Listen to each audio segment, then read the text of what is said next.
জানাতে চাই শহীদ আবু সাঈদ, শহীদ মুগ্ধ, আমি ৭১ টুবির ফারজানা রূপা। শেখ হাসিনার পতন হওয়ার কথা ছিল একটা আর্থিক সংকটে। এনিথিং আপনি বাংলাদেশে বানান, ইন্ডিয়ার চিপার। শেখ হাসিনার বিভাজনের লাইনগুলো এখনো রয়ে গিয়েছে। আমরা একটা নতুন বাংলাদেশ আজকে নির্মাণ করছি, আমরা একসাথে ফাইট করবো। আসসালামু আলাইকুম।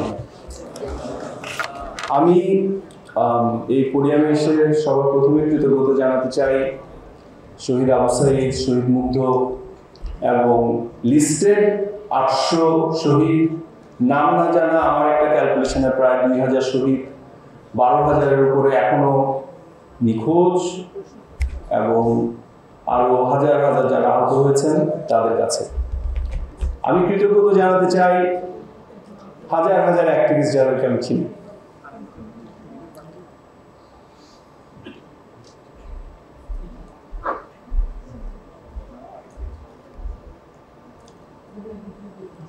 আমি কৃতজ্ঞতা জানাতে চাই আমাদের মা বাবাকে।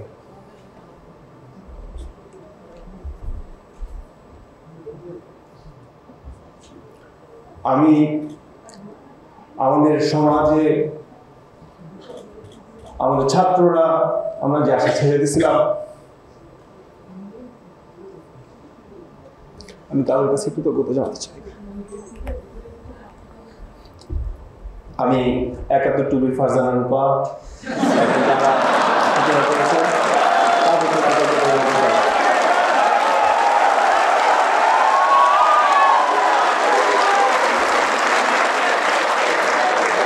এবং আদর্শ প্রকাশনীর মামুন ভাইকে কৃতজ্ঞতা কিভাবে জানাবো আমি জানি না। উনি শুধু আমি নয়, আমরা যারাই বই, পাণ্ডুলিপি বিভিন্ন প্রকাশকের কাছে ঘুরে বেড়াইছি, পরে আমার প্রথম বই আদর্শ দিয়ে বের হয়েছে, মানুষ আমাকে বলছে জিয়া ভাই মামুন ভাইয়ের নাম্বারটা দেন, বিকজ সবাই জানতো মামুন ভাই বই চাওয়া। So I thank you for that.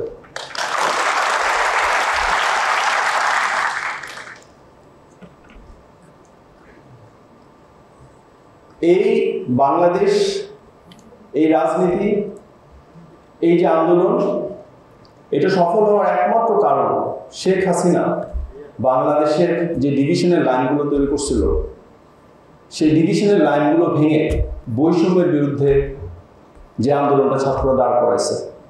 So আমি এই যে স্পিরিটটা আজকে তৈরি হয়েছে, সেই স্পিরিটটা যেন আমরা আগামীতে ধরে রাখতে পারি, সেটার জন্য আমি সবাইকে আহ্বান জানাইছি। ডিফিকাল্ট ফাইট, কারণ শেখ হাসিনার বিভাজনের লাইনগুলো এখনো রয়ে গিয়েছে।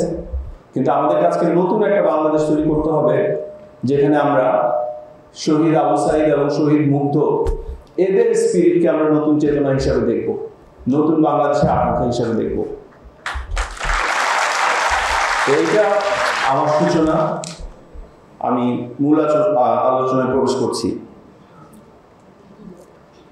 শেখ হাসিনার পতন হওয়ার কথা ছিল একটা আর্থিক সংকটে, কিন্তু সেই আর্থিক সংকটটা হওয়ার পূর্বেই লাকি আমাদের ছাত্ররা, আমাদের এখানে যারা আছেন আপনারা সবাই, আমরা শেখ হাসিনার পতন ঘটিয়েছি। তার মানে কিন্তু আর্থিক সংকটের যে বৈশিষ্ট্যগুলো ছিল, যে বিষয়গুলো ছিল, তার সবকিছুই রয়ে গেছে। ফলে এটা very well possible Bangladesh Sheikh হাসিনার পতনের পর বর্তমান যে সরকার আছে বা আগামীতে যে সরকার আসবে, তাদেরকে একটা চূড়ান্ত আর্থিক সংকটের ভিতরে পড়তে হতে পারে। আমি সে আর্থিক সংকট নিয়ে বিভিন্ন আলোচনা করব, কিন্তু আমি সেই আলোচনাটার ভেতরে গিয়ে কিন্তু একটা কথা বলতে চাই যে আমরা ভয় পাবো না। কারণ আমরা এই জন্য ভয় পাবো না যে that is the price of freedom. আজকে শেখ হাসিনার পতন যদি একটা আর্থিক সংকটে হতো, তাহলে আমরা একভাবে চিনতাম। কিন্তু আজকে যখন নতুন একটা সরকার ক্ষমতায় আসলো, যেটা আমাদের চাওয়ার সরকার, আমাদের অভ্যুত্থান পরবর্তী সরকার, আগামীতে নির্বাচন যখন হবে, সেই নির্বাচন পরবর্তী যে সরকার আসবে সেটা হবে আমাদের নির্বাচন সরকার। তারা যে সংকটগুলোর ভিতর দিয়ে যাবেন, মানুষ যে সংকটের ভিতর দিয়ে যাবেন, যেটা একটা হওয়ার কথা, কিন্তু সেই সংকটগুলো আমরা ভয় পাবো না। তার কারণ হচ্ছে আমরা একটা নতুন বাংলাদেশ আজকে নির্মাণ করছি, আমরা একসাথে ফাইট করবো।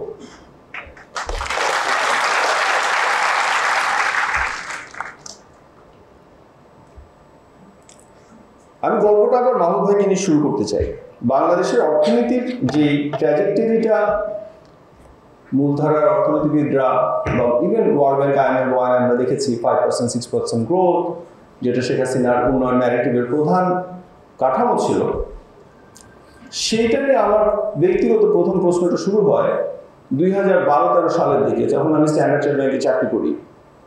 সো আমি তখন দেখতাম যে 8,000 10,000 টাকা স্যালারিতে স্ট্যান্ডার্ড চার্টার্ড ব্যাংকের মতো ব্যাংকে অনেকে 8-10 বছর 10 বছর কাজ করে যাচ্ছে, তাদেরকে কোম্পানি পার্মানেন্টও করতেছে না।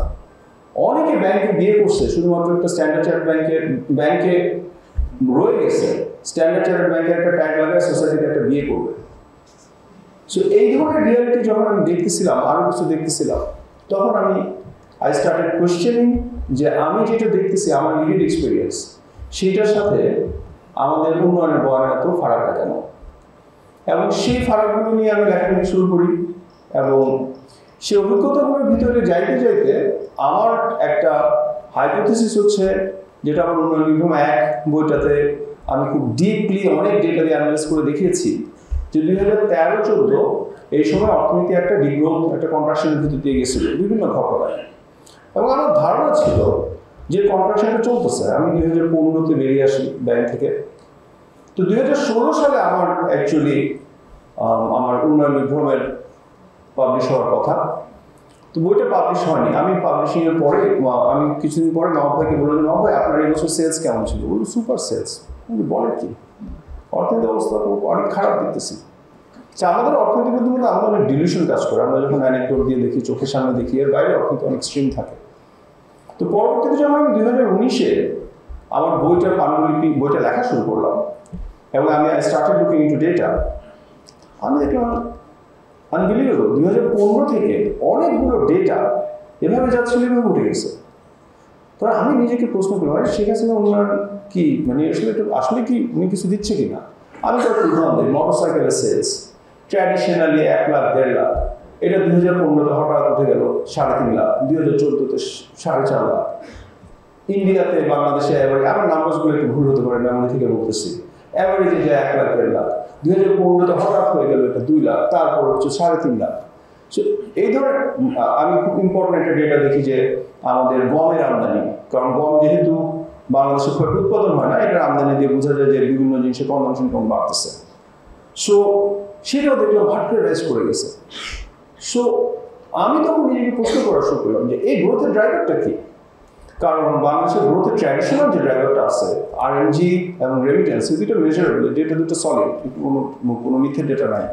আরও রিসেন্টলি কিছু গ্যাপ আছে, ওই গ্যাপটা আমাদের কাছে, আমরা যারা অর্থনীতিকে ক্রিটিক্যালি ফলো করি, আমরা জানি যে গ্যাপটা আছে। সো এইটা বিশ্লেষণ করতে করতে আমি পার্সোনালি 7টা গ্রোথের ড্রাইভার খুঁজে বের করছি, যেটা 2015 থেকে 2018 পর্যন্ত বাংলাদেশে ট্রুলি একটা গ্রোথ ড্রাইভ করছে। এবং কেন 15 থেকে 18 এটা আমি পরে বলবো। আমি 7টা পয়েন্ট খুঁজে পেয়েছি, যেটা আমার উন্নয়ন বিভ্রম 2-এর প্রধান গবেষণা। সো প্রথম হচ্ছে যে ফিসক্যাল এক্সপানশন, মানে সরকার তার খরচ বিভিন্নভাবে ঋণ নিয়ে টাকা ছাপায় এমনভাবে বাড়ায় ফেলছে, এবং তার সরকারি কর্মচারীদের বেতন বাড়াইছে, সুযোগ সুবিধা বাড়াইছে, তারপরে গিয়ে এডিপির আকার বাড়াইছে। ট্র্যাডিশনালি বাংলাদেশের রেভিনিউ যেটা ছিল তার থেকে ব্যয় 50 to 60% বেশি ছিল। এবং আমি তখন গ্লোবাল ডেটাটা দেখলাম যে আমরা বাংলাদেশকে নিয়ে অনেক কমপ্লেন আছে, কিন্তু আমি অবাক হয়ে দেখলাম আমরা বাংলাদেশকে এত গালিগালাজ করি, কিন্তু হিস্টোরিক্যালি আমাদের সরকারগুলো ফিজিক্যালি যথেষ্ট ডিসিপ্লিন ছিল। তারা গ্লোবাল যে স্ট্যান্ডার্ড 40-50% মানে রেভিনিউ থেকে 40-50% বেশি খরচ করে ওইটুকু বিভিন্নভাবে ঋণ নিয়ে চালা, আমরা এটা কখনো ভাঙিনি। কিন্তু আমি ডাটা মেমো থেকে বলছি, এক্সাক্ট ফিগার্সগুলো হয়তো ডানাগামি হতে পারে 5-6%। কিন্তু 2015 থেকে সরকার আয়ের থেকে 70-80% বেশি খরচ করা শুরু করে, এবং that was a very important measure of growth, driver of growth. আমি একটা উদাহরণ দিতে পারি, 2015 দিকে বাংলাদেশের রিয়েল এস্টেট সেক্টর ধসে গেছিল। আমি যে ফাইন্যান্সিয়াল ক্রাইসিসের কথা বলি ঘটনাগুলোতে, কিন্তু 2015-তে সরকার বললো যে সরকারি কর্মচারীদেরকে 5% হারে সুদ দেওয়া ঋণে বাড়ি কেনার ফ্ল্যাট কেনার অনুমতি দেওয়া হবে এবং সেটা সরকার ফাইন্যান্স করবে। That was one of the reason কিন্তু 2015 থেকে রিয়েল এস্টেট সেক্টরটা আরো রিভাইভ করে। ইন এ ওয়ে কেনজিয়ান সিস্টেমে এটা কোনো অপরাধ না, কিন্তু সেটা যখন মাত্রাতিরিক্তভাবে চলে যায় তখন ওটা একটা সমস্যা হয়, যখন আপনি টাকা ছাপায় সেটা করবেন। সো আরো অনেক আমি এক্সাম্পল দেখাতে পারবো যে 2015 পর থেকে আমরা সোসাইটি স্ট্রাকচারে পরিবর্তন দেখছি, যে তার আগে কিন্তু প্রাইভেট সেক্টর জব ছিল সবচেয়ে বেশি আকর্ষণীয়। গ্রামীণ ফোন, ব্যাংক, বিভিন্ন জায়গায় যে স্যালারি ছিল সেটা কিন্তু সেটার থেকে সরকারি কর্মচারীদের বেতন অনেক কম ছিল। কিন্তু 2015 থেকে এই যে গ্রোথ, এটা যেটা হয়েছে এটা একটা নেচার ছিল অ্যাকচুয়ালি প্রাইভেট সেক্টর স্পেশালি মাঝারি সাইজের ইন্ডাস্ট্রি এগুলো সংকুচিত হতে থাকে এবং সরকারি ব্যয় বাংলাদেশের প্রধান একটা চালিকা শক্তি হয়ে ওঠে। দ্বিতীয় যে গ্রোথের ড্রাইভার আমি দেখতে পাইছি সেটা হচ্ছে ছোট এবং মাঝারি কোম্পানিকে ভেঙে লার্জ ক্যাপিটালের উত্থান হয়।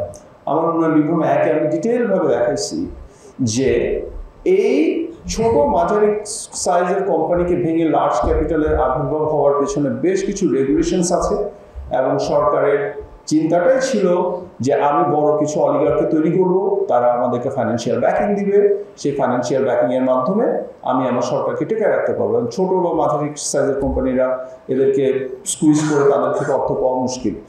আমি একটা উদাহরণ দিই, বেকারির কথা আমি সবসময় বলি। প্রত্যেকটা মফস্বলে একটা কি দুইটা বেকারি ছিল। ঢাকা শহরে 15-16টা বেশ মাঝারি সাইজের ইনফ্লুয়েন্সিয়াল বেকারি ছিল। সো সেই বেকারিগুলো আস্তে আস্তে একটা একটা বন্ধ হয়ে যাওয়া শুরু হয়। কিন্তু তখন প্রাণের, অল টাইম বাটার বোন, ফুয়াংয়ের বাটার বোন, সেটা আমরা চোখের সামনে দেখছি, আপনারা সবাই দেখছেন। বাট দ্যাট ইজ, আপনি একটা কনজিউমার গুডসে দেখতেছেন, কিন্তু that is happening two everything. Maybe কেউ এই ধরনের একটা ফার্নিচার বানাচ্ছে, মেবি কেউ একটা হয়তো ওয়াল পেইন্ট করতেছে, পেইন্ট। সো এভরিথিং, সব জায়গায় যে ছোট এবং মাঝারি সাইজের কোম্পানিগুলো ছিল সেই কোম্পানিগুলোকে বিভিন্ন ধরনের রেগুলেশনস, বিভিন্ন ধরনের চাপ প্রয়োগ এবং বিভিন্ন ধরনের মেকানিজম করে আলটিমেটলি তাদের ফাইন্যান্সিয়াল স্ট্রেংথটা ভেঙে দেওয়া হয়। আমি একটা উদাহরণ দিতে পারি, সেটা হচ্ছে যে একটা খুব ইন্টারেস্টিং একটা আইন করে ওরা, সেটা হচ্ছে যে যাদের বোর্ড অফ ইনভেস্টমেন্টে নিবন্ধন আছে তারা সেই কোম্পানিগুলো 5% ডিউটি দিয়ে তাদের র মেটেরিয়ালস আমদানি করতে পারবে। হ্যাঁ, শুনে ভালো মনে হতে পারে, খুব চমৎকার একটা আইন। হ্যাঁ, বোর্ড অফ ইনভেস্টমেন্টে বিনিয়োগ থাকলে 5% ডিউটি দিয়ে আমদানি করতে পারবে। কিন্তু রিয়ালিটি হচ্ছে বোর্ড অফ ইনভেস্টমেন্টের নিবন্ধন থাকা 5% ডিউটি অ্যাডভান্টেজ পাওয়া কোম্পানির পরিমাণ খুব সীমিত। যে বড় বড় কোম্পানি যারা নিজের একটা এলসি খুলতে পারে তারা এটা পারে, কিন্তু অন দ্য আদার হ্যান্ড যে ছোট ছোট কোম্পানি, যে মনে করেন একটা দোকান থেকে বাকিতে মাল নেয়, 500 টাকার মাল নেয়, মালটা সেল হওয়ার পরে বাকিটা পেমেন্ট করে, এদের সবাইকে কিন্তু 30% 40% বিভিন্ন রকম ডিউটি দিতে হচ্ছে। সো কাঁচা মালে গিয়ে তারা পিছায় গেল, দামে পিছায় গেল। সো এই ধরনের অনেক ছোট ছোট আইনের মাধ্যমে ছোট সাইজের কোম্পানিগুলোকে ভেঙে দেওয়া হয়। আমি একটু করি, আমার সময় কতক্ষণ? Oh, fantastic. Thank you. I'm privileged. নামাজের আগে পর্যন্ত।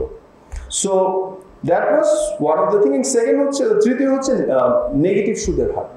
আমাদের এখন সুদের হার বাড়তেছে, কিন্তু 2014 থেকে বেশ দীর্ঘ সময় পর্যন্ত, আই থিঙ্ক 2018 পর্যন্ত আমাদের সুদের হার, ডিপোজিট সুদের হার ওয়াজ নেগেটিভ। আমাদের ইনফ্লেশনের থেকে যদি আপনি যোগ করেন, আমাদের ডিপোজিটের যোগ করেন, তাহলে কিন্তু ডিপোজিটরা অলমোস্ট নেগেটিভ সুদের হার পাইতো। কারণ তাতে কি হয়েছে, ওই সময় কিন্তু বড় কোম্পানিগুলো ঋণ নিতে পারছে, তারা ওই সময় লার্জ প্রফিট করছে, লার্জ ইনভেস্টমেন্ট করছে। So that was one of the reason. যখন বড় কোম্পানিগুলো এই সময় ইনভেস্টমেন্ট করতেছে তখন কি হচ্ছে, জিডিপি প্রবৃদ্ধি হচ্ছে, তারা একটা জমি কিনতেছে, তারা একটা যখন ইনভেস্টমেন্ট করতেছে সেটার একটা বিল্ডিং হচ্ছে, বিল্ডিং হলে এমপ্লয়মেন্ট হচ্ছে, সিমেন্টের ব্যবহার বাড়তেছে। So that was one of the major মানে ড্রাইভার অফ গ্রোথ। যখন ছোট কোম্পানি ভেঙে যাচ্ছে কিন্তু বড় কোম্পানি তাদের বিজনেসকে এক্সপান্ড করতেছে।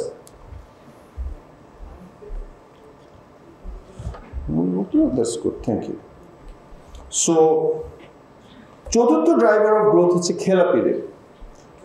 আমার সাথে অনেক অর্থনীতি বন্ধু এটার সাথে ডিবেট করেন, বাট আমি স্টিল আমার আর্গুমেন্ট এখনো স্টিক করি। সেটা হচ্ছে যে আপনি যদি একটা ঋণ নেন একটা গার্মেন্ট ফ্যাক্টরি বানানোর জন্য, তাহলে আপনার ঋণের বড় একটা অংশ আপনি মেশিনারিজ ইম্পোর্ট করবেন। এটা কিন্তু দেশের বাইরে চলে যাবে এবং জিডিপিতে যে 4টা কম্পোনেন্ট আছে এর মধ্যে একটা হচ্ছে net exports, so net imports. So net import বা এক্সপোর্টে গিয়ে ইভেনচুয়ালি কিন্তু ওই বছরে আপনার জিডিপি কমে আসবে, বিকজ আপনার যে ঋণটা দিচ্ছেন ঋণের বড় একটা অংশ বাইরে চলে যাবে। অন দি আদার হ্যান্ড, আপনি যদি একটা ঋণ নেন, ঋণ নিয়ে ফ্যাক্টরি করার নামে ঋণ নিচ্ছেন, কিন্তু সেটা নিয়ে যদি আপনি কনজামশন করেন, আপনি যদি সিঙ্গাপুরে যান, আপনি যদি কক্সবাজারে গিয়ে মৌজমাস্তি করেন, আপনি যদি বিভিন্ন ধরনের বিলাস দ্রব্যে আপনার সেই ঋণের টাকাটা খরচ করেন, তাহলে যেটা হবে কি টেম্পোরারি কিন্তু কনজামশন বাড়বে, এবং এই কনজামশন বাড়াটার মাধ্যমে কিন্তু ওই বছরটাতে জিডিপি গ্রোথটা হবে, কিন্তু ফিউচারে গিয়ে আপনার কিন্তু ইকোনমিক পোটেনশিয়ালস অপরচুনিটিস কমে আসবে, বিকজ আপনি ফ্যাক্টরিটা করলেন না। সো এই যে খেলাপি ঋণ, এটা কিন্তু বেসিক ব্যাংক বা অন্যান্য ব্যাংকগুলো বাংলাদেশে ট্রুলি খেলাপি ঋণ মানে হচ্ছে যেটা হচ্ছে যে বিজনেস ফেলিয়ারের কারণে খেলাপি ঋণ হওয়াটা কোনো গুণা না, এটা হয়, এটা পৃথিবীর সব দেশে হয়। কিন্তু লুটপাটের জন্য খেলাপি ঋণ পৃথিবীতে খুব কম দেশই আছে, এবং বাংলাদেশে আমরা ইতিপূর্বে বিএনপি সরকার, ইভেন শেখ হাসিনার দ্বিতীয় টার্ম 2008 থেকে 14 সরকারকে অনেক গালিগালাজ করতে পারে যে হ্যাঁ সব ক্যাপিটালিস্ট অংশসমূহ, কিন্তু স্টিল যদি দেখবেন এতে খেলাপি ঋণের বড় একটা অংশ ছিল কিন্তু বিজনেস ফেলিয়ার্স। কিন্তু 2015 থেকে, এবং কেন 15টা ইম্পর্টেন্ট, বিকজ 2014-তে প্রথমবারের মতো 2099-এর পরে বাংলাদেশে এমন একটা সরকার আসে যে জনগণের ইচ্ছার বহির্ভূত, এবং সে আইডেন্টিফাই করছে সোসাইটির কিছু পকেটকে তাকে এনাবেল করতে হবে, তাকে কিছু অলিগার্ক তৈরি করতে হবে, তাকে বিজনেস গ্রুপ থেকে পয়সা দিতে হবে, তাকে ব্যুরোক্রেটসদেরকে এম্পাওয়ার করতে হবে। সো এই সময় থেকে কিন্তু খেলাপি ঋণের এই যে দুর্বৃত্তায়িত খেলাপি ঋণ, which is not a business failure খেলাপি ঋণ, এটা কিন্তু মূলত 2015 থেকে এটার গতিটা অনেক বৃদ্ধি পায়, এবং সেটাও কিন্তু জিডিপির একটা বড় ড্রাইভার ছিল। পঞ্চম যে ড্রাইভারটা আমি খুঁজে পাই সেটা হচ্ছে দুর্নীতি। দুর্নীতির যে খবর আমরা এখন আস্তে আস্তে দেখা শুরু করছি, এবং আমরা যা দেখছি সেটা কিন্তু জিডিপি গ্রোথের বড় ড্রাইভার ছিল। লেটস সে একটা সিম্পল পেটি করাপশনের কথা বলি। আপনি যদি একজন সবজি খামারি হন, আপনি ফুলকপি উৎপাদন করেন, সেই ফুলকপিটা যদি আপনি যশোর থেকে ঢাকা পর্যন্ত নিয়ে আসতে 20 টাকার প্রোডাক্ট যদি আপনি ঢাকায় এসে কথা 30 টাকায় সেল করতেন, পথে যদি আপনাকে 10 টাকা দিতে হয়, তাহলে কিন্তু সেটা কিন্তু ওই বছরের জিডিপিটাকে বৃদ্ধি করবে। এটা নমিনাল জিডিপি বৃদ্ধি করবে, নমিক জিডিপি। এটা কিন্তু যদি রিয়েল জিডিপি মানে ইনফ্লেশনটাকে মাইনাস করি তাহলে কম হওয়ার কথা, কিন্তু ওরা ইনফ্লেশনের ডাটাটা ভুল দেখায়, ট্র্যাডিশনালি দেখা গেছে। So this was one of the reason. So আমি শিওর আপনারা সবাই লক্ষ লক্ষ উদাহরণ দিতে পারবেন, আপনার আশেপাশে দেখছেন যে দুর্নীতির মাধ্যমে, লুটপাটের মাধ্যমে যারা টাকা কামাইছে তারা কিভাবে সমাজে আগায় গেছে, এবং তারা কিভাবে ফ্ল্যাটটা কিনছে, তারা কিভাবে প্রাড়ো গাড়িটা কিনছে, তারা কিভাবে মৌজমাস্তি করতেছে, এগুলো সব কিন্তু জিডিপিকে গ্রো করাইছে। ষষ্ঠ জিনিসটা প্রচন্ড ইন্টারেস্টিং, এবং আমি খুব অবাক হই যে অর্থনীতিবিদ বন্ধুরা আমার এটা নিয়ে কথা বলেন না। এই সময় যখন এই গ্রোথটা তৈরি হইল 15 থেকে, যখন আসলেই প্রবৃদ্ধিটা আসলেই বাড়া শুরু করলো, আমি একটু পরে টের পাইছি, বাকি তো যারা ব্যবসা করতেছেন তারা টের পাচ্ছেন, নগরের মতো মানুষ টের পাচ্ছে না, আমরা ভালো সেল হইতেছে জিয়ালা।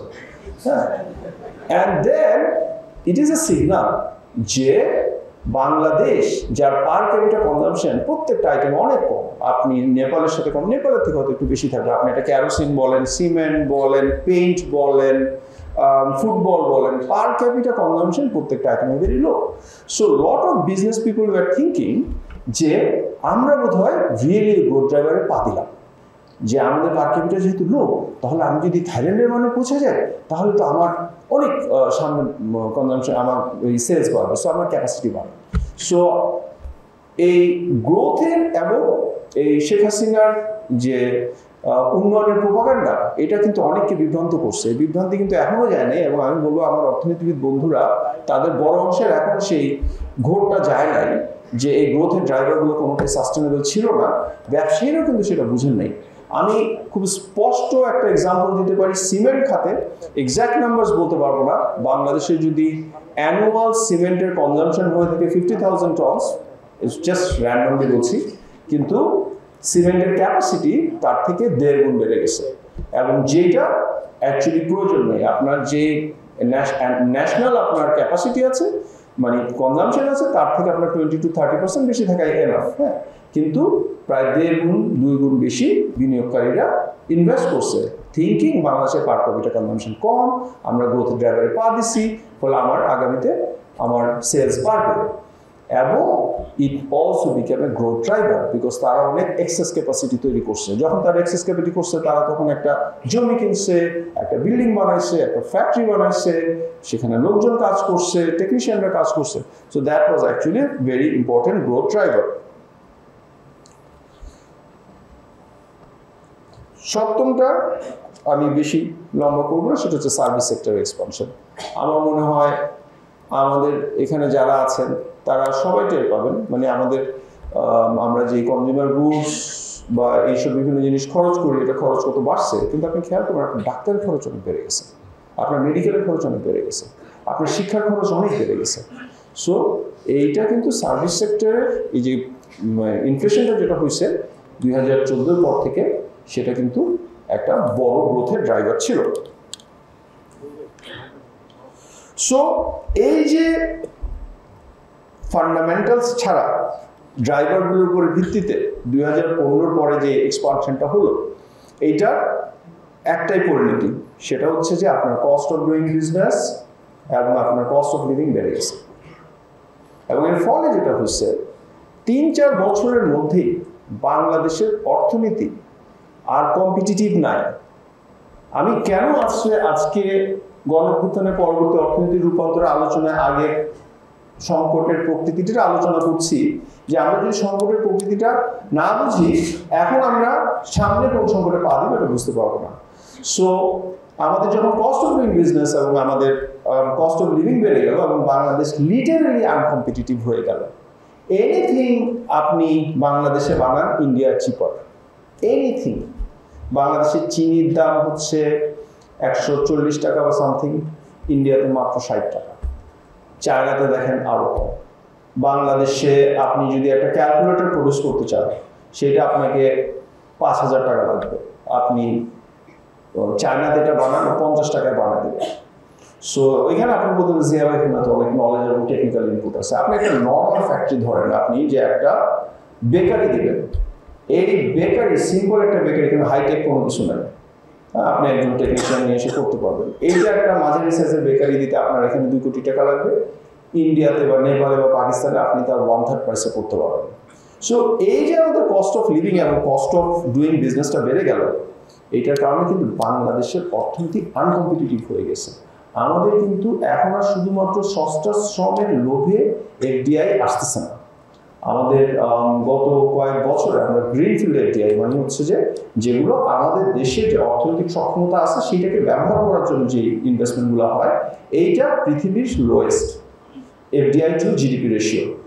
বিকজ আমাদের আগের মতো শুধুমাত্র সস্তা শ্রমের উপরে আমাদের এখন কিন্তু আমরা সস্তা নেই। আমরা সবসময় যে সস্তা শ্রমের দেশ, এখন কিন্তু আমরা সস্তা নেই, বিকজ শ্রমটা সস্তা হতে পারে, কিন্তু আমাদের বাকি যে অ্যাসোসিয়েটেড কস্ট এগুলো অনেক হাই হয়ে গেছে। So this is one consequence. এবং সেকেন্ড কনসিকুয়েন্স হচ্ছে, মানে এটার সাথে কানেক্টেড, এটা হচ্ছে মূল্যস্ফীতি। এবং এর ফলে যেটা হয়েছে সেটা হচ্ছে যে আমাদের টাকা ছাপানো বাদে এই সরকার আর এই সরকার আগামী সরকার যে কারোর জন্য সার্ভাইভ করা খুবই মুশকিল। এবং আমি যে 7টা গ্রোথের ড্রাইভারের কথা বললাম, যেগুলো প্রত্যেকটাই আনসাস্টেনেবল, এখানের মধ্যে সবচেয়ে ইনফ্লুয়েন্সিয়াল ড্রাইভার কিন্তু সরকারি ব্যয়। বাংলাদেশের সরকারের আকার এমন একটা জায়গায় পৌঁছাইছে, এবং আমাদের লাস্ট ইয়ার বোধহয় প্রায় 7 লাখ কোটি টাকা ছিল আমাদের বাজেট। আমরা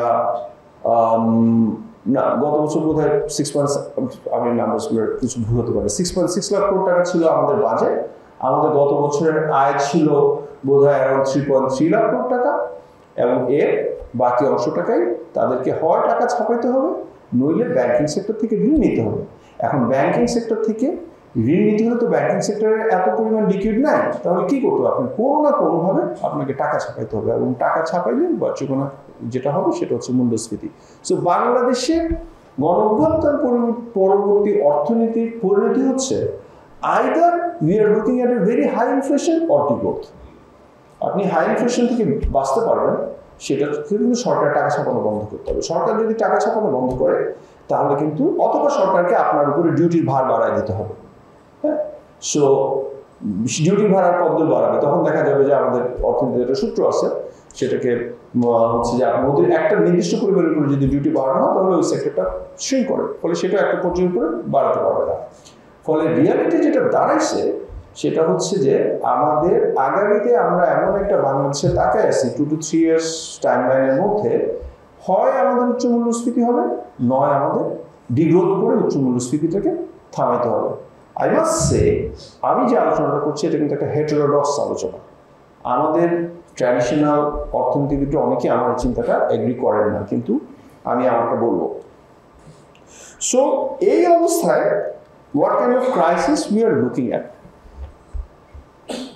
অর্থনীতিতে ক্লাসিক্যালি 3 ধরনের সংকট আছে। একটা হচ্ছে যে ব্যাংকিং ক্রাইসিস, আরেকটা হচ্ছে সভরেন ডেট ক্রাইসিস, একটা হচ্ছে কারেন্সি ক্রাইসিস। সো পৃথিবীর বিভিন্ন দেশের ব্যাংকিং ক্রাইসিস হয়, বিভিন্ন দেশে কারেন্সি ক্রাইসিস হয়, বিভিন্ন দেশে সভরেন ডেট ক্রাইসিস হয়। কিন্তু এই 3টা সংকট যখন একসাথে হয়, এটার উদাহরণ পৃথিবীতে খুব কম আছে যে 3টা সংকটই একসাথে আসছে, এবং সেটাকে আমরা তখন বলেছি poly crisis. So we are actually looking at a poly crisis. আমি ব্যাংকিং সেক্টরের ক্রাইসিসের কথা সবাই জানেন। আমাদের টোটাল ব্যাংকিং সেক্টরের অ্যাসেট হচ্ছে বোধহয় সামথিং লাইক 18 লক্ষ কোটি, এবং আমাদের এই মুহূর্তে মানে জানা অজানা বিভিন্নভাবে মিলায় খেলাপি ঋণ আছে প্রায় 4 লক্ষ কোটি, এবং ফলে এটা বোধহয় 30% না কত পার্সেন্ট হবে। আমি আমার যখন উন্নয়ন 2 লিখতেছিলাম তখন আমি হিসাব করে দেখলাম যে এই অপ্রদর্শিত খেলাপি ঋণটাকে যদি আমলে নেই তাহলে আমাদের খেলাপি ঋণের হার যেখানে পৌঁছায় এটা পৃথিবীর 3rd হাইয়েস্ট, এবং 3rd হাইয়েস্টের আগে প্রথম 2টা দেশ হচ্ছে স্যান মেরিনো এবং ইউক্রেন। স্যান মেরিনোতে যেটা হয়েছিল আমাদের 2008-এর যখন বৈশ্বিক আর্থিক সংকট হলো, তখন তাদের দেশে অনেকগুলো জাহাজ কোম্পানি ছিল, so they suddenly went bust, এবং তাদের ব্যাংকিং সেক্টরে এগুলো ডিপেন্ডেন্সি ছিল। সো গ্রিকের জাহাজ কোম্পানিগুলো যখন বাস্ট করলো তখন তাদের দেশের ব্যাংকিং সেক্টর ধরে গেল। ইউক্রেনে তাদের যখন 2016-তে তাদের একটা বিপ্লব হলো এবং ইউক্রেনের দুর্নীতি অনেক হাই, সবকিছু মিলে তারা 2nd হাইয়েস্টে পৌঁছালো। আমি ফলে আমার মাথায় প্রশ্নটা আসে, আমরা তো এত উন্নয়নের একটা দেশ, আমাদের তো কোনো যুদ্ধ নাই, আমাদের কোনো এই ধরনের আর্থিক সংকট নাই, কেন আমাদের খেলাপি ঋণ মানে অপ্রতিষ্ঠিত খেলাপি ঋণ পৃথিবীর 3rd হাইয়েস্ট হবে? সেই ব্যাংকিং ক্রাইসিসের লায়াবিলিটি আপনাকে নিতে হবে। আমি বর্তমান সরকারের অনেকগুলো কর্মকাণ্ডের প্রতি সমালোচনা করতে পারি, অনেকগুলো কর্মকাণ্ডের প্রতি মনে করতে পারি আচ্ছা যা করছে so so, but I want to really thank, বা আমি আমাদের বর্তমান যে আর্থিক উপদেষ্টা আছেন, I think he is doing fantastic. উনি 2টা স্টেপ নিছেন। একটা হচ্ছে যে এসআমের পুরো অ্যাসেট উনি মানে ইসলামিক ব্যাংকের অ্যাসেটটা উনি বলছেন উনি রাষ্ট্রায়ত্ত করবেন, এবং দ্বিতীয় যে ওনার যে স্টেপটা আমি এই মুহূর্তে মাথায় আসতেছে না, সেটাতে আমি যেটা বুঝতে পারতেছি যে আসলে ব্যাংকিং ক্রাইসিসটা ডিল করার জন্য যথেষ্ট কেপেবল একটা লোক হাতে আছে। আমি স্টিল বলবো আমাদের ব্যাংকিং ক্রাইসিস ইজ ম্যানেজেবল।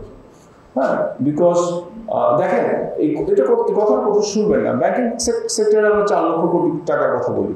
হ্যাঁ, এই 4 লক্ষ কোটি টাকার মধ্যে যদি আপনি ডেটকে ক্লাসিফিকেশন করেন তাহলে দেখবেন যে 1 থেকে 1.5 লক্ষ কোটি টাকা হচ্ছে যে ট্রুলি খুব বাজে রকম, এটা একদম সান কস্ট, এটা আপনি কোনো ফেরত পাবেন না।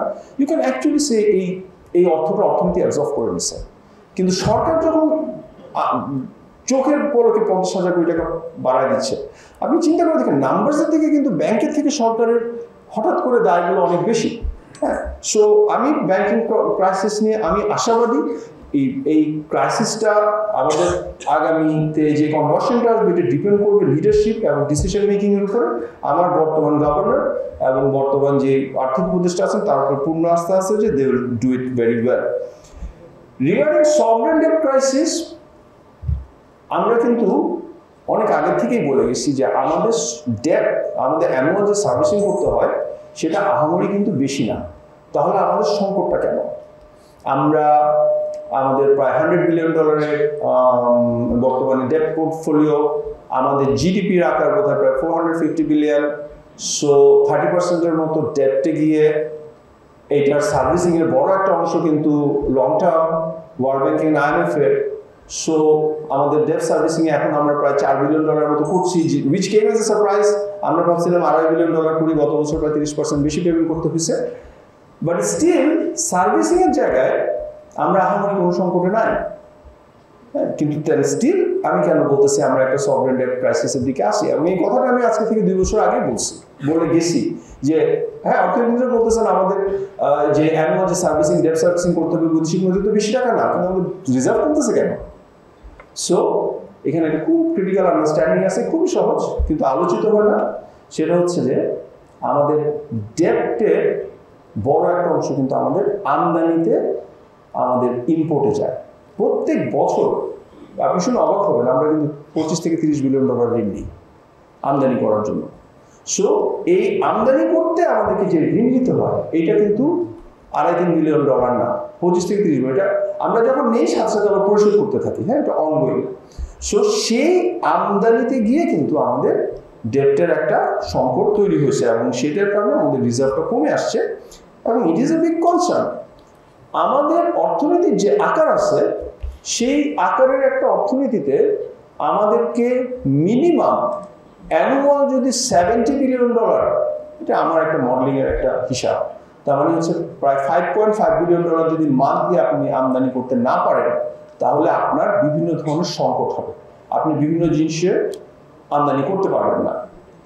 কিন্তু আমাদেরকে আওয়ামী লীগ সরকার এমন একটা জায়গায় নিয়ে গেছিল, কোনো মাসে আমাদের $4 বিলিয়ন আমদানি করতে হয়েছে, এবং ওনারা যে ক্যাপিটাল কন্ট্রোল করেছে তার মানে হচ্ছে ওনারা নিয়ন্ত্রণ করছে। $50 মিলিয়ন উপরে করতে হলে বাংলাদেশ ব্যাংকের পারমিশন লাগবে, ইত্যাদি ইত্যাদি। এইটার যে সোশ্যাল কনসিকুয়েন্স সেটা আমরা জানি না, আমরা দেখি নাই।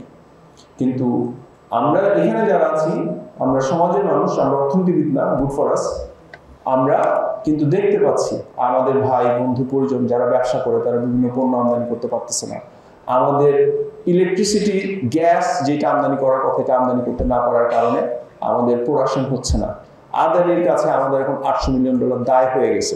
সো ইভেনচুয়ালি সভরেন ডেট ক্রাইসিসের কথা যদি বলেন, sovereign debt is not the right word, আমাদের reserve crisis is a big crisis. আমরা এখন $13 বিলিয়ন নেট রিজার্ভে পৌঁছেছি। এটা আসলে এমন একটা জায়গা, আপনার যখন $30 বিলিয়ন বা $35 বিলিয়ন ডেট ছিল, আপনার সংকটে আর $2 বিলিয়ন $3 বিলিয়ন ডাউন চলে গেল। এইটা যখন আপনি পিছায় নিয়ে আসবেন, এটা যখন $7-8 বিলিয়ন চলে আসবে, তখন কি হবে? The thing is this, countries like Pakistan 1 দশকের উপরে $10 বিলিয়ন ডেটে, আমাদের সিমিলার ইকোনমিক সাইজ পাকিস্তান, আমাদের থেকে একটু ছোট, বাট আমার মনে হচ্ছে যেটা আমাদের থেকে বেটার, কিন্তু $8-10 বিলিয়ন ডেটে সার্ভাইভ করছে। $10 বিলিয়ন রিজার্ভে ডেট সার্ভাইভ করার কোনো মানে it's not end of a state. কিন্তু আমি বলি যে আমাদের কোনো সোশ্যাল এক্সপিরিয়েন্স নাই যখন $10 বিলিয়ন আপনি কীভাবে ম্যানেজ করবেন, এবং একই সাথে ওনারা আরবিট্রারি যেভাবে ক্যাপিটাল কন্ট্রোল করতেছে, তাতে কিন্তু সমাজের মধ্যে অনেক ধরনের প্রভাব পড়তেছে, যেটা আমরা সামনে দেখতে পারি না। So third kind of, so sovereign ডেটের ব্যাপারে I am still very concern যে আগামী দিনগুলোতে এই রিজার্ভটা কোথায় যাবে। সো আমরা সবাই শেখ হাসিনার পতনের আগে সবাইকে আহ্বান জানাইছি রেমিটেন্স ঠেকাও। সো আমি সবাইকে অনুরোধ করব, আবার আমরা একটা ক্যাম্পেইন করবো রেমিটেন্স পাঠাও। সো এটা আমরা যদি মনে করি যে this is our only chance আজকে একটা মিনিংফুল রিফর্ম এবং একটা সংকট থেকে বেরিয়ে আসা, তাহলে কিন্তু আমাদেরকে সামাজিকভাবে আগাইতে হবে, সরকারের দিকে তাকালে হবে না। সো আমি সভরেন ডেটের ব্যাপারে আমি বলবো যে we can still recover, not sovereign debt রিজার্ভের জায়গা থেকে। সভরেন ডেট এখনো কোনো বেশি কিছু যায় নাই, 25-26 থেকে এটা অনেক খারাপ হতে থাকবে, $5 বিলিয়ন $5.5 বিলিয়ন হবে, but still that's not a lot of money compared to the size of the economy. কিন্তু ওই যে আমাদের আমদানি যেটা কভার করতে হয়, সেটার জন্য কিন্তু আমাদেরকে সবাইকে একসাথে আগাইতে হবে। রিগার্ডিং দ্য কারেন্সি ক্রাইসিস আমাদের এই এর সাথে কানেক্টেড। আমার সাথে আমাদের অর্থনীতিবিদ বন্ধুদের অনেক দ্বিমত রয়েছে। আই থিঙ্ক আমাদের currency is not still fairly value. আমার খুবই রেসপেক্টেবল অর্থনীতিবিদ বন্ধুরা, কয়েকজন এখানে আসেনও, তারা মনে করেন নাজিয়া আপনি বেশি অ্যালার্মিস্ট, আমরা 120 টাকায় 125 টাকায় ফেয়ার ভ্যালুতে পৌঁছায় গেছি, বাট কনসিডারিং 7 ফ্যাক্টরস, এটা নিয়ে আমার একটা ভিডিও আছে, যে আমি মনে করি যে না, আমরা নট ফেয়ার ভ্যালুতে পৌঁছাই নাই, আমাদের কারেন্সি আরও পড়তে পারে, না পড়লে বিভিন্ন ধরনের স্ট্রেস তৈরি হবে। সো আমি ওই ডিটেলে যাচ্ছি না, আমাদের সময় নেই। আমার মতে আমরা কারেন্সি ক্রাইসিসে নাই, কিন্তু আমাদের কারেন্সি ফেয়ারলি ভ্যালুড না, এটার একটা অ্যাপ্রিসিয়েশন সামনে হতে পারে।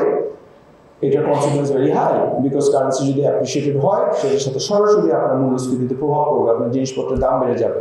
And that is the thing, আমি বারে বারে ফেরত আসবো, আমাদের crisis will always first reflect in the inflation. So currency ক্রাইসিসের দিকে আমি মনে করি যে আমরা খুব বেশি কমফোর্টেবল জায়গায় নাই। সো আমার মানে এই ক্রাইসিসগুলোকে নিয়ে আমার আর্গুমেন্ট হচ্ছে, এই ক্রাইসিসগুলো স্টিল ম্যানেজেবল। আমাদের বর্তমান সরকার, আগামীতে যে সরকার আসবে, তারা কিভাবে ক্রাইসিসটা হ্যান্ডেল করতেছে সেটার উপরে নির্ভর করবে যে এই ক্রাইসিসগুলো কি আরও মানে বর্তমানে যেখান থেকে আছে আরও খারাপের দিকে যাবে, নাকি ক্রাইসিসগুলো থেকে বেটার হবে। কিন্তু আমার ভয় যেটা, সেটা হচ্ছে যে এগেইন এটা আমার ইন্টারপ্রিটেশন, দ্যাটস ওয়াই আমি জিয়া হাসান, আমার সাথে, আমি একটা হেটেরোডক্স থিঙ্কার, আমার সাথে মধ্যে অর্থনীতিতে অনেক ঝগড়াঝাটি আছে, আমি আমার সেই জায়গা থেকেই বলতেছি, আমি মানে অর্থোডক্স চিন্তা থেকে বলছি না, যে নেচার অফ গ্রোথটা আমরা অবজার্ভ করছি, সেই আনসাস্টেনেবল ড্রাইভারগুলো, সেই সবগুলোই কিন্তু লেসর মোর আছে। ফলে আমাদের নতুন কোনো যদি ড্রাইভার তৈরি না হয়, তাহলে আমাদের দেশ কিন্তু সংকটের ভিতর দিয়ে যাবে। এবং আমার একটা খুবই ক্রিটিক্যাল আর্গুমেন্ট, যেটা আমার সাথে আবার সবাই আপনারা এগ্রি করবেন, কিন্তু কোনো অর্থনীতিবিদ বন্ধু এগ্রি করবে না, যে আমাদের গভর্নমেন্টের সাইজ অনেক বড়। এই গভর্নমেন্টকে আজকে পুলিশকে 1,90,000 পুলিশ নিয়োগ দেওয়া হয়েছে 2009 থেকে। সো শেখ হাসিনার ফ্যাসিস্ট রেজিমকে রক্ষা করার জন্য একটা সিকিউরিটি স্টেটের দরকার ছিল, কিন্তু আজকে আমাদের কেন সিকিউরিটি স্টেট লাগবে? সো আমাদের কিন্তু সরকারের অনেক কাটছাট করার সুযোগ রয়েছে। এবং একটা সংবাদ অনেকের চোখে এড়ায় গেছে, বা আমরা একটা রেভলিউশনারি জিলের মধ্যে ছিলাম, আমরা টের পাই নাই যে কত ভয়ঙ্কর একটা সংবাদ ছিল গত বছর, যেটা শেখ হাসিনার পতনের পরেই সংবাদটা আসলো, যে আমরা যেটা ডেটা ফলো করি, আমরা day to day data follow করি, আমরা যে ডেটাটা জানি তার অতিরিক্ত 42,000 কোটি টাকা ছাপানো হয়েছে। তার মানে হচ্ছে সেম ব্লোটেড গভর্নমেন্ট, তার মানে হচ্ছে সেম, হ্যাঁ সরকার আসছে, দুর্নীতি কমবে, এখন অনেক অপ্রয়োজনীয় ব্যাচ হাটকাট করা হবে, কিন্তু তারপরেও আমি আমার বন্ধুরা গবেষণা করে আমরা দেখছি যে আমাদের রিকারিং এক্সপেন্সই কিন্তু সবচেয়ে আমাদের হাই এক্সপেন্স। সো রিকারিং এক্সপেন্সগুলো কিন্তু আমাদের একটা বড় দায় হিসেবে রয়ে যাবে। ফলে সরকারের আকার কমাতে খুবই ড্রামাটিক এবং ড্রাস্টিক স্টেপস যদি না নেওয়া হয়, তাহলে কিন্তু এই উঁচু খরচটা রয়ে যাবে। ফলে সেই জায়গায় গিয়ে আমাদেরকে কিন্তু সরকারের আকার যদি না কমায়, তাহলে কিন্তু এই সংকট থেকে চূড়ান্তভাবে বের হয়ে আসার কোনো উপায় নেই। এবং কনসিকুয়েন্স ইজ দিস, যে আগামীতে আমরা সরকারের আকার যদি কমায়, তাহলে কিন্তু এটা ডিগ্রোথ হবে। বিকজ সরকারের শেখ হাসিনার বাজেট কিন্তু আমি একটা আর্গুমেন্ট আগে দিছি, এটা কিন্তু যথেষ্ট ডিস্ট্রিবিউটিভ ছিল। যেমন আমি চেয়ে হ্যাঁ ফ্যাসিস্ট চলে গেছে, ফ্যাসিস্ট ডিফেন্স করবো, ডিফেন্স না, এটা প্রত্যেকটা গ্রামে গ্রামে। আজকে আমাদের যে নিউ এলিটস, এটা সবাই সরকারি লোকজন। আজকে একটা গ্রামে একটা নর্মাল লোকজন 5,000, 6,000, 7,000 টাকার উপরে আয় করে না। আমি মানে সমালোচনা করছি, আমি জাস্ট দেখাচ্ছি হোয়াট ইজ দ্য স্ট্যাটাস। কিন্তু একটা টিচার 25,000 টাকা আয় করে, হ্যাঁ। সো ওনারা কিন্তু সোসাইটিতে পাওয়ারফুল পিপল, এবং এগুলো কিন্তু ডিস্ট্রিবিউটিভ এফেক্ট ছিল। ফলে আপনি যদি সরকারের আকার কমান, এবং কমানো ছাড়া কোনো উপায় নেই, নয় আপনার টাকা ছাপাতে হবে। এটা যদি করেন, বিভিন্নভাবে আকার কমাতে থাকেন, তাহলে কিন্তু মানি ফ্লো কমবে, তাহলে এইগুলো যে ব্যয় করতে, ব্যয়টা কমে আসবে, তাহলে কিন্তু কনজাম্পশন কমবে, একটা ডিগ্রোথ হবে। So that is the thing. Either আমরা শেখ হাসিনার আমাদের যে রিয়ালিটি ছিল, আজকের রিয়ালিটি, যে either we are looking at a degrowth to correct what আমাদের যে কারেন্ট সিচুয়েশন, অথবা হাই ইনফ্লেশন। আমি এই কথা সবসময় বলি, আমাদের মূল্যস্ফীতি স্ট্রাকচারাল, আমাদের মূল্যস্ফীতি মানি সাপ্লাই গ্রোথ কানেক্টেড না। এবং যে স্ট্রাকচারাল যে মূল্যস্ফীতি, আলোচনাটা আমি গত কিছুক্ষণ করে আসলাম। 6:20 থেকে প্রশ্ন উত্তর পর্ব শুরু। থ্যাংক ইউ, গুড টাইম, আমি ঠিক জায়গায় আছি।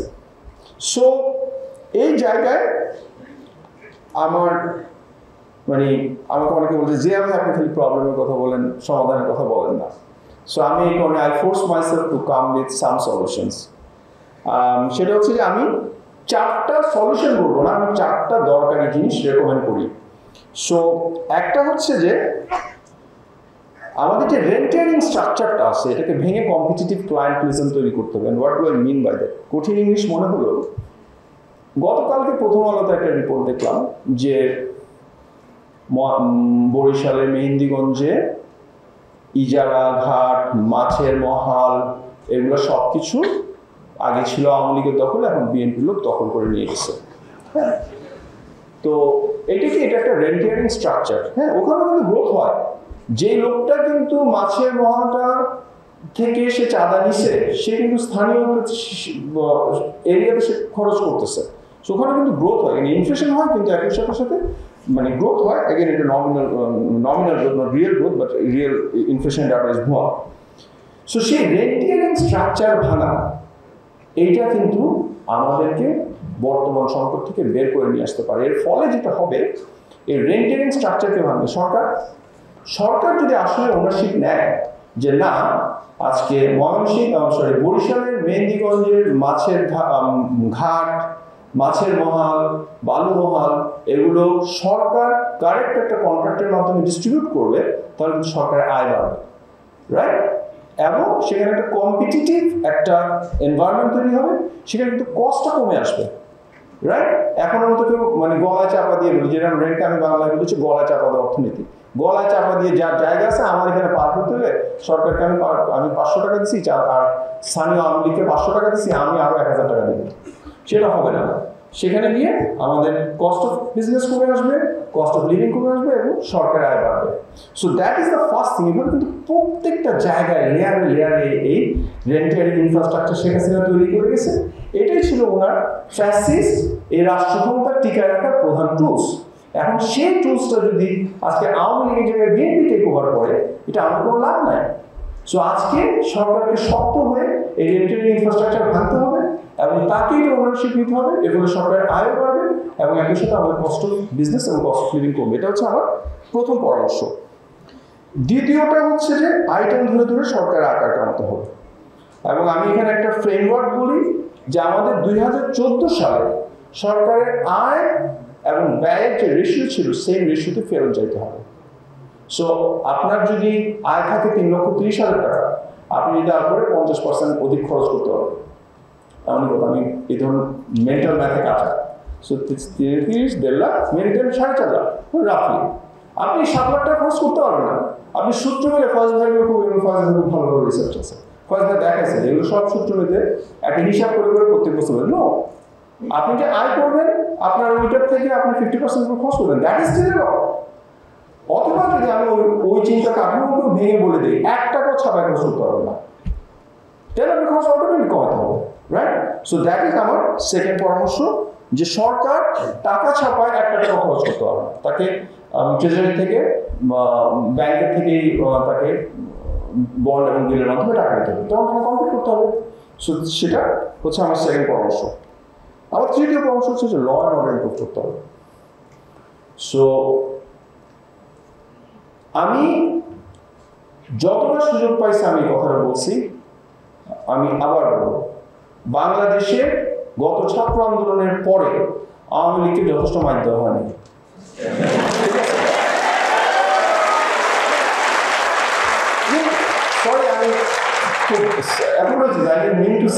আমি জাস্ট বলছি যে সোসাইটি থেকে রিপ্রেশন করছে, আমি তার আরো বেশি ভায়োলেন্ট ব্লোব্যাক এক্সপেক্ট করছিলাম, কিন্তু সেটা হয় না দেখে আমি অবাক হয়েছি।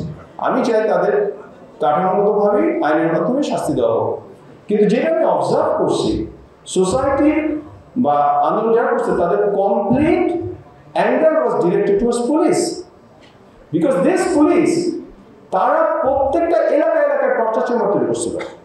তারাই ছিল আওয়ামী লীগের এই ফ্যাসিস্ট ইনফ্রাস্ট্রাকচার রক্ষা করার মেইন টুলস।